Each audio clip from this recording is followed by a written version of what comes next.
set very early in that regard. I mean, was that the thing you were most happy about with that performance? 100%. And I just, we've been talking about it, but there's been no doing. And I just thought tonight, and maybe, you talk about, we play different without J.A., and we didn't have J.A. during the preseason. And the adjustment when he's in there, it's a different style. So tonight, without him, and we get to the point quicker with him. With tonight, we were forced to move that ball and cut. And I think that just, I'm thinking about it, just tied into the defensive end of the floor. And then we backed off the pressure and quit getting, fouls in the backcourt and beat off the bounce in straight line. So what I liked about him is that you can coach them, and that when we make adjustments, there is an effort to what we're talking about. Because when you say, and you come in and you say hardness, well, define it. What is hardness? What is that? And so we're still coming through a process of what that means for this particular group. So I loved what went on in between the games, and I love the way we went about the game today. Spoken about this before, but was that the kind of game that you're looking for in terms of establishing the identity of this group? Because it seems like it's very early days, we have talked about this, a lot of changes, a lot of guys coming in, and you kind of have been not struggling, but sort of searching, I guess, for that identity. I mean, it's a game like that goes some way to kind of giving you that? 100%. It really, it's the best game we've played together as a team. Yep. And we did what we've been talking about. I know we had a big win, but just, on both sides of the ball. And then the other aspect of this is that, much like what I've dealt with leading into this, and I keep talking about like with the national program, is you look at our team tonight.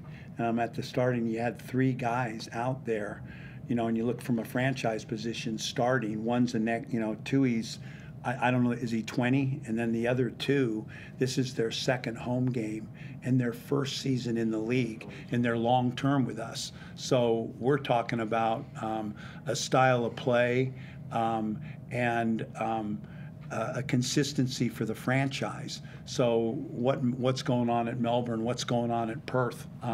This team's won 2 championships and then kind of lost. Now we're new ownership, new coaching staff, new office. Yep. So planting these seeds and letting our fans know this is what you have to look forward to, not only this year but down the road. Throughout your career, you've had, particularly in the championship teams, at least 1 or 2 guys that are really hard-nosed, experienced, tough. You're sort of going down the line, whether it's Bruce Bolden, Mike Kelly, Darren Lucas, and then sort of later Sam McKinnon, Tony Ronson, all the way down, Ben Knight, Andy Nelson, etc. Jason Smith, of course, another one. You look at Kelly LePepe, and do you kind of, what he brought tonight, is that the kind of guy that he's going to become, do you think, for you? I've had Mika Vakona. Yeah, Mika as well. It's Mika on whatever you want, a big dose of C4. It's special in the form you're talking about. But I do think when you're assembling a group that part is really important. And he was a big addition, but also bringing Xavier Cooks back. I think for who that piece was really missing. And then there was 2 guys left available, and having Bruce there, it's like Delhi with the national program. It's such an important piece, not only from a basketball standpoint, but just what you're talking about. Yeah. You got to have the guy that have done the yards, and you don't want everybody brand new. So I'm really excited about those 2 and getting X back, having somebody that's been here right through, and then the new version of Mika, who is probably one of the most special guys I've ever coached, and I see this young man in that form. Brucey, it was obviously a tough loss the other night in Adelaide. What did you guys speak about as a group to kind of get yourselves back on track and then come out the way you did in that first period that kind of set the tone for this ball game? Yeah, it's obviously early days and we're still establishing who we are, but I think just the consistency defensively is something we can control, and that wasn't there in Adelaide, and that was a big focus for tonight, was just not worrying about the scoreboard, just chipping away, knowing the energy we can bring on the defensive end is gonna turn into good offense, and that's kind of what it did. So hopefully we get a feel for what happens when we do that, and that's where our focus is at, and that was really cool. Sean, I know Matty's got a stat ready to hit you with in that moment, but you'd had 5 made threes twice previously as your career high. So you've set a new career high with made threes today, 6 from 6, and your 21 points is an equal career high. All that after some tough times earlier this season on the shooting front. So what do you say about today's shooting performance? It was just on the back of good offense and getting stops and the energy in the ball. You throw the ball to Xavier Cooks and 4 guys are going to have their eyes on him. Like, you just got to be ready to shoot. And we probably haven't got a good mix of that early in the year. Just moving the ball. I thought Zay found me a couple of times and he's been struggling as a shooter too, but they're still going to chase over him. He got his feet in the paint and kicked it back out. Like, the energy in our group today was different, and I just hope the guys feel that, and I was just a beneficiary of some good basketball. It's going to be someone else next week. So your scoring is probably the story of the game in some respects, but your assist was the play of the game for Cam Oliver, that monstrous jam. Talk us through that. Yeah, I think wanted to reward Cam. I thought he did a great job of anchoring our defense tonight. Probably didn't do a good enough job of rewarding him. He only had the 7 points or whatever, but he had a major impact on the game tonight, and not fouling and walling up at the rim, and yeah, he was a big part of us getting stops and being rewarded down the other end. Go and hit him with it, mate. So that 6 for 6, as Matty talked about, you're the first Sydney Kings player ever to go a perfect 6 for 6 and hit 100% of your threes with at least 5 shots. Steve Carfino, of all people, had the old record, 9 of 10 against Hobart in 1989. So that's there you go. Whatever that is, 30 plus years. Well, can you talk us through that feeling you had, that confidence? You've always been a confident shooter, but I think it's fair to say you kind of struggled early on. And what clicked for you, and what was the feeling like out there?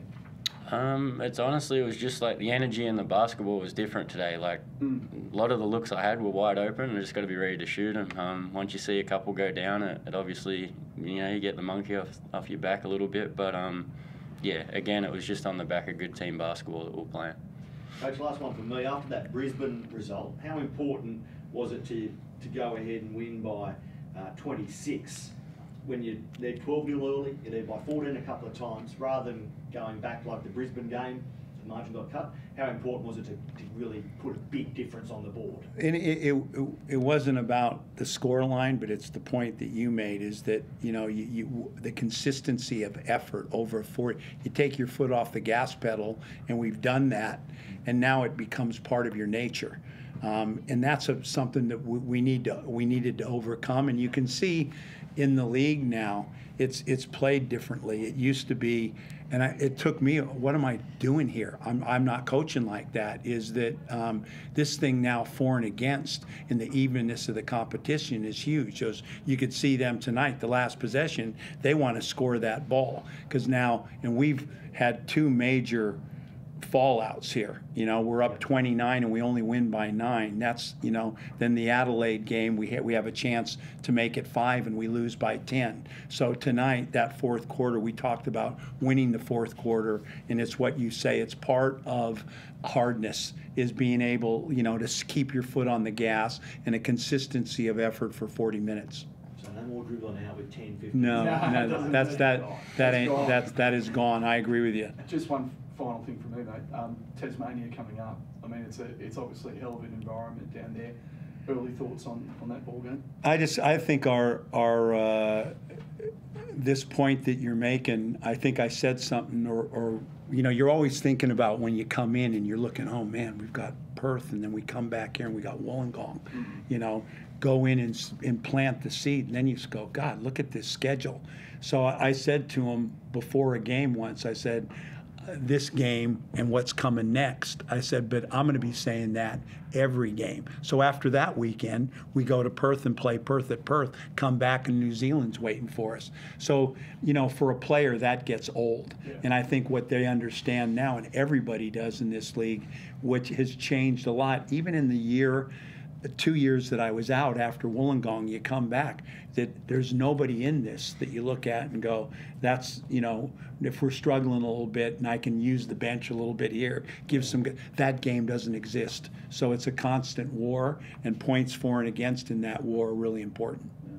John will be back for the Jack Jumpers. Do you expect, can you put a percentage chance on I'd say high percentage. I'd say high percentage. It's, you know, not playing tonight gave us a real strong opportunity of that taking place. It's just a niggle that keeps getting stirred up if we don't put a halt to it. And the feeling is good. Anyone else on the Zoom? No, you guys are good. Congratulations. Thanks, men. Thank you. No more 3,000 people at the game and wearing Hawaiian shirts. Thanks, Brucey.